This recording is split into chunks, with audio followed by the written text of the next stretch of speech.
ಓಂ ಸಾಯಿರಾಮ್. ಶ್ರೀ ಸಾಯಿ ಸಚ್ಚರಿತ್ರೆ 8ನೇ ಅಧ್ಯಾಯ ಪ್ರಾರಂಭ. ಈ ಅಧ್ಯಾಯದಲ್ಲಿ ಮಾನವ ಜನ್ಮದ ಮಹತ್ವ ಮತ್ತು ಬಾಬಾರವರು ಭಿಕ್ಷಾಟನೆಯನ್ನು ಮಾಡುತ್ತಿದ್ದರು. ಅದರ ಬಗ್ಗೆ ಈ ಅಧ್ಯಾಯದಲ್ಲಿ ನಾವು ತಿಳಿದುಕೊಳ್ಳೋಣ. ಹೇಮಾಡ ಪಂತರು ಶ್ರೀ ಸಾಯಿ ಸಚ್ಚರಿತ್ರೆಯನ್ನು ಮುಂದುವರಿಸುತ್ತಾ ಮಾನವ ಜನ್ಮದ ಮಹತ್ವವನ್ನು ತಿಳಿಸಿದ್ದಾರೆ. ಪರಮಾತ್ಮನು ಈ ಜಗತ್ತಿನಲ್ಲೇ ಕೋಟ್ಯಾಂತರ ಜೀವರಾಶಿಗಳನ್ನು ಸೃಷ್ಟಿ ಮಾಡಿದ್ದಾನೆ. ಈ ಸೃಷ್ಟಿಯಲ್ಲಿ ಮಾನವ ಜನ್ಮವೇ ಶ್ರೇಷ್ಠವಾಗಿದೆ. ಮಾನವನಿಗೆ ಮಾತ್ರ ಮೋಕ್ಷಕ್ಕೆ ಅವಕಾಶವಿದೆ. ನಮಗೆಲ್ಲರಿಗೂ ತಿಳಿದಿರುವಂತೆ ಎಲ್ಲ ಜೀವಿಗಳಿಗೆ ಮತ್ತು ಮಾನವರಿಗೆ 4 ವಿಷಯಗಳು ಸಾಮಾನ್ಯವಾಗಿವೆ. ಅದು ಯಾವುವು ಎಂದರೆ ಆಹಾರ, ನಿದ್ರೆ, ಭಯ ಮತ್ತು ಲೈಂಗಿಕ ಒಕ್ಕೂಟ. ಆದರೆ ಮನುಷ್ಯನ ವಿಷಯದಲ್ಲಿ ಆ ಭಗವಂತ ವಿಶೇಷ ಸಾಮರ್ಥ್ಯ ಕೊಟ್ಟಿದ್ದಾನೆ.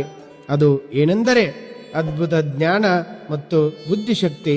ಅದರ ಸಹಾಯದಿಂದ ಈ ಮಾನವನು ದೇವರ ದರ್ಶನವನ್ನು ಮಾಡಬಹುದು. ಅದು ಬೇರೆ ಯಾವುದೇ ಜನ್ಮದಲ್ಲಿ ಯಾವುದೇ ಪ್ರಾಣಿಯಲ್ಲಿ ಕೂಡ ಅಸಾಧ್ಯವಾದ ಮಾತು. ಮಾನವ ದೇಹದ ವಿಶೇಷ ಮೌಲ್ಯವೆಂದರೆ ಮನುಷ್ಯನಿಗೆ ಜ್ಞಾನವನ್ನು ಪಡೆಯುವ ಸಾಮರ್ಥ್ಯವಿದೆ. ಮಾನವ ಜ್ಞಾನದಿಂದಾಗಿಯೇ ದೇಹದ ಮತ್ತು ಪ್ರಪಂಚದ ನಾಶವಾಗುವ ಬಗ್ಗೆ ಕ್ಷಣಿಕ ಸುಖಕ್ಕಾಗಿ ಯೋಚಿಸಬಹುದು. ಇಂದ್ರಿಯ ಭೋಗಗಳ ಹಿಂದೆ ನಾವು ಓಡಿದರೆ ಅದು ಅಮೂಲ್ಯವಾದ ನಮ್ಮ ಜೀವನವನ್ನು ನಾಶ ಮಾಡುತ್ತದೆ, ನಮ್ಮನ್ನು ನರಕಕ್ಕೆ ಕರೆದೊಯ್ಯುತ್ತದೆ. ಆದ್ದರಿಂದ ನಾವು ಅನುಸರಿಸಬೇಕಾದ ಸರಿಯಾದ ಮಾರ್ಗವೆಂದರೆ ಒಬ್ಬ ಯೋಗ್ಯ ಗುರುವಿನ ಸಂಪರ್ಕ ಮಾಡಬೇಕು. ಅದನ್ನು ನಾವು ನಿರ್ಲಕ್ಷಿಸಬಾರದು. ಏಕೆಂದರೆ ಒಬ್ಬ ಕುದುರೆ ಮೇಲೆ ಸವಾರಿ ಮಾಡುವ ಒಬ್ಬ ಪ್ರಯಾಣಿಕ ತಾನು ಅಂದುಕೊಂಡ ಸ್ಥಳಕ್ಕೆ ಹೋಗಿ ಮನೆಗೆ ಹಿಂದಿರುಗಿ ಬರುವವರೆಗೂ ಆತ ದಾರಿಯಲ್ಲಿ ಕುದುರೆಯನ್ನು ಸರಿಯಾಗಿ ನೋಡಿಕೊಳ್ಳುತ್ತಾನೆ. ನಾವು ಕೂಡ ಈ ದೇಹವನ್ನು ಸರಿಯಾಗಿ ನೋಡಿಕೊಳ್ಳಬೇಕು. ಹೀಗಾಗಿ ದೇಹವನ್ನು ದೇವರ ದರ್ಶನ ಅಥವಾ ಆತ್ಮ ಸಾಕ್ಷಾತ್ಕಾರವನ್ನು ಪಡೆಯಲು ಬಳಸಬೇಕು. ಅದು ಜೀವನದ ಅತ್ಯುನ್ನತ ಅಂತ್ಯವಾಗಿದೆ. ಹೀಗೆ ನಮ್ಮ ಗುರಿಯನ್ನು ಸಾಧಿಸಲು ಪರಿಣಾಮಕಾರಿಯಾದ ಮಾರ್ಗವೆಂದರೆ ದೇವರ ದರ್ಶನವನ್ನು ಪಡೆದ ಯೋಗ್ಯ ಸಂತರ ಅಥವಾ ಸದ್ಗುರುವನ್ನು ಸಂಪರ್ಕಿಸುವುದು. ಧಾರ್ಮಿಕ ಅಧ್ಯಯನದಿಂದ ಸಾಧಿಸಲಾಗದ್ದನ್ನು ಅಂತಹ ಯೋಗ್ಯ ಗುರುವಿನ ಸಹವಾಸದಲ್ಲೇ ಸುಲಭವಾಗಿ ಪಡೆಯಬಹುದು. ಹೇಗೆ ಎಲ್ಲಾ ನಕ್ಷತ್ರಗಳನ್ನು ಸೇರಿಸಿದರೂ ಸೂರ್ಯನಷ್ಟು ಬೆಳಕು ಬರುವುದಿಲ್ಲ, ಹಾಗೆ ಎಲ್ಲ ಪವಿತ್ರ ಪುಸ್ತಕಗಳನ್ನು ಓದಿದರೂ ಸಿಗದ ಜ್ಞಾನ ಆ ಸದ್ಗುರುವಿನ ಸಹವಾಸ ಮಾಡಿದರೆ ದೊರೆಯುವುದು. ಸದ್ಗುರುವಿನ ಸರಳ ಮಾತುಗಳು ನಮಗೆ ಮೌನವಾಗಿ ಇರುವಂತೆ ಸಲಹೆ ನೀಡುತ್ತದೆ. ಕ್ಷಮೆ ಮತ್ತು ಶಾಂತತೆ, ನಿರಾಸಕ್ತಿ ಗುಣ ನಮ್ಮ ದೇಹದ ನಿಯಂತ್ರಣವನ್ನು ತಿಳಿಸುತ್ತದೆ. ಅವರ ದಾನ ಮತ್ತು ದಯೆ ಗುಣ ನಮ್ಮ ಅಹಂಕಾರವನ್ನು ತ್ಯಜಿಸುವಂತೆ ತಿಳಿಸುತ್ತದೆ. ಹೀಗೆ ಸದ್ಗುಣಗಳನ್ನು ಶಿಷ್ಯರು ಅಂತಹ ಶುದ್ಧ ಮತ್ತು ಪವಿತ್ರ ಗುರುವಿನ ಸಹವಾಸದಲ್ಲಿ ಅಭ್ಯಾಸ ಮಾಡುವಾಗ ಕಲಿಯುತ್ತಾರೆ. ಹೀಗೆ ಸಾಯಿ ಬಾಬಾರವರು ಕೂಡ ಎಲ್ಲ ಜೀವಿಗಳನ್ನು ಯಾವಾಗಲೂ ಪ್ರೀತಿಸುತ್ತಿದ್ದರು. ಸುಖಗಳಿಂದ ಅವರು ಸಂತೋಷ ಪಡಲಿಲ್ಲ, ದುರಾದೃಷ್ಟಗಳಿಂದ ಅವರು ಖಿನ್ನತೆಗೆ ಒಳಗಾಗಲಿಲ್ಲ. ಬಾಬಾರವರೆಗೆ ರಾಜ ಮತ್ತು ಬಡವನು ಒಂದೇ ಆಗಿದ್ದರು. ಆ ರಾಜನೂ ಒಬ್ಬನೇ, ಬಡವನೂ ಒಬ್ಬನೇ. ಅವರಿಬ್ಬರನ್ನು ಒಂದೇ ರೀತಿಯಾಗಿ ನೋಡುತ್ತಿದ್ದವರು ಬಾಬಾ. ಭಿಕ್ಷುಕನನ್ನು ರಾಜನನ್ನಾಗಿ ಮಾಡುವ ಶಕ್ತಿ ಅವರಲ್ಲಿತ್ತು. ಹೀಗೆ ಅವರು ಎಲ್ಲರನ್ನು ಸಮನಾಗಿ ನೋಡುತ್ತಿದ್ದರು.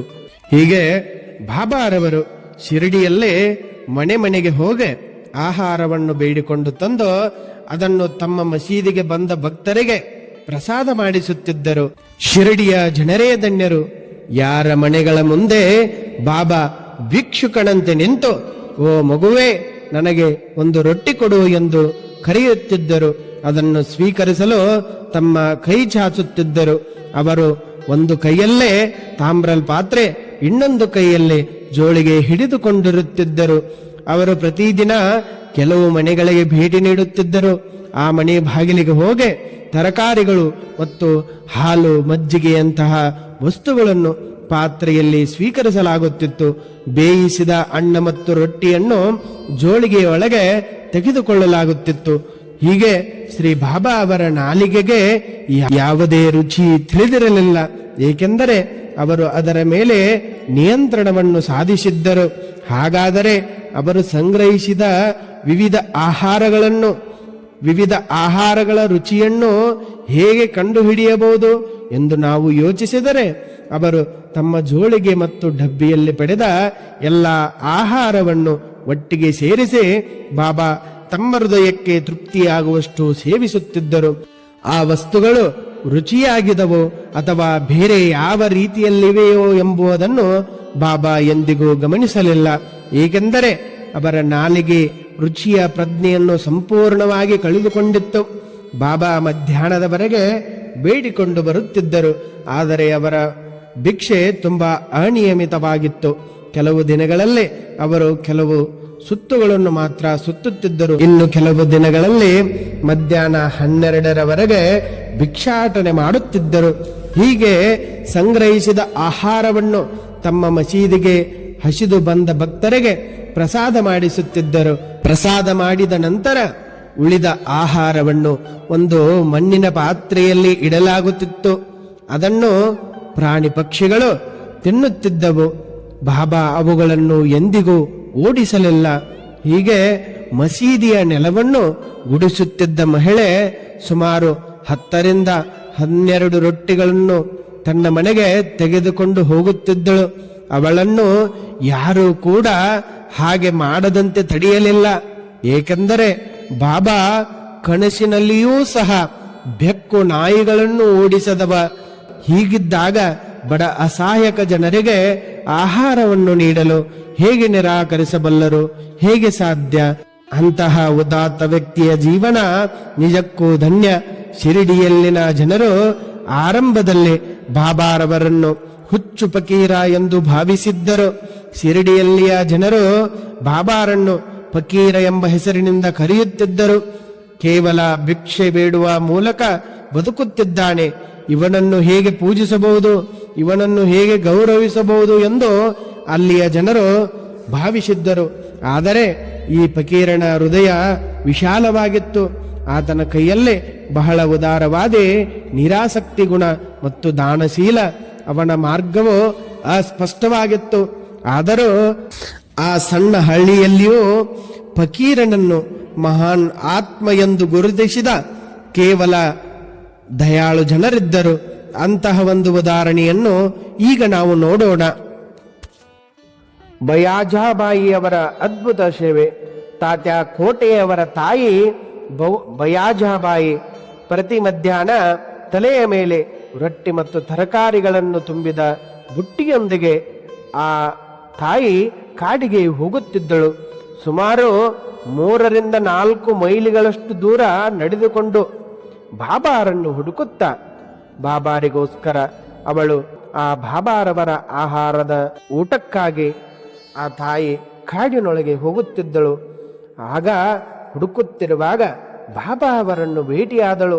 ಬಾಬಾರ ಪಾದಗಳಿಗೆ ನಮಸ್ಕರಿಸಿದಳು. ಬಾಬಾರವರು ಶಾಂತವಾಗಿ ಧ್ಯಾನದಲ್ಲಿ ಕುಳಿತಿದ್ದರು.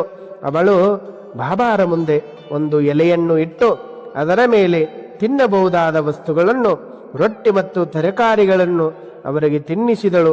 ಅವಳ ನಂಬಿಕೆ ಮತ್ತು ಸೇವೆ ಅದ್ಭುತವಾಗಿತ್ತು.